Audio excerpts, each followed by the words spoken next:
আসসালামু আলাইকুম রহমতুল্লাহ।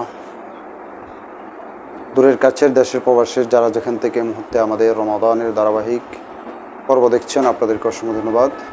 প্রিয় দর্শক, আজকে আলোচনা করব যাকাত বিষয়ে গুরুত্বপূর্ণ 2-3টি মাসালা। এক নম্বর হলো, যাদের উপরে ব্যাংক লোন রয়েছে তাদের জন্য যাকাতের হিসাব কিভাবে করবে। অর্থাৎ কাহারও যদি ব্যাংকে 10 লক্ষ টাকা লোন লয়ে থাকে, ঋণ নিয়ে থাকে, আবার তার নিকট 10 লক্ষ টাকা রয়েছে, এই অবস্থা তার উপরে যাকাত আসবে কি না অনেকেই প্রশ্ন করে থাকেন।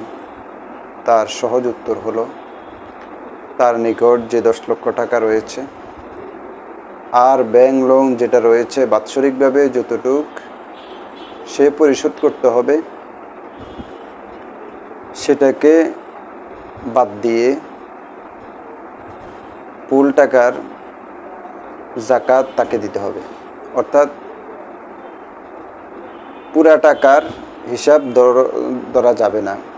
যদি বলে যে আমার 10 লক্ষ টাকা লোন রয়েছে, এর মানে আমার উপরে যাকাত আসবে না, বিষয়টা এমন নয়। 1 বছরে যেটা পরিশোধযোগ্য হবে, অর্থাৎ 2 লক্ষ টাকা পরিশোধ করতে হবে, তাহলে 2 লক্ষ টাকা তার মূল সম্পদ থেকে মাইনাস হবে, আর বাকিটা সম্পদ হিসাবে গণ্য হবে, অর্থাৎ সেটারও যাকাত দেওয়া লাগবে।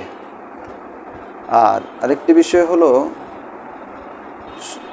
মানুষের কাছে দামি দামি সম্পদ জিনিসপত্র রয়েছে, যেমন ডায়মন্ড, হীরা, আরও দামি দামি যত পাথরগুলো রয়েছে, সেগুলোর উপরে কিন্তু যাকাত আসে না। কারণ যাকাত হলো স্বর্ণরূপা এবং নগদ অর্থ, ব্যবসায়ী মাল। কিন্তু দামি দামি যে বিষয়বস্তুগুলো আছে, যে দামি দামি পদার্থগুলো আছে, সেগুলোর ক্ষেত্রে যাকাত আসে না। আর তবে যদি যাকাত ফাঁকি দেওয়ার লক্ষ্যে এগুলো সে সঞ্চয় করে, তাহলে সে গুনাহগার হবে, সে যাকাতের সাথে প্রতারণা, ইসলামের এই মৌলিক বিধানের সাথে প্রতারণার গণ্য হবে। তাহলে যাদের উপরে ব্যাংক লোন রয়েছে, তাদের 1 বছরে যেটা পরিশোধ করা লাগবে সেটা তার টোটাল সম্পদ থেকে মাইনাস হবে, অর্থাৎ ওইটার যাকাত আর তার দেওয়া লাগবে না। বিষয়গুলো আমাদের সকলের জানা উচিত, এই জন্যে আমরা শেয়ার করে দিব যেন সকলেই জানতে পারে।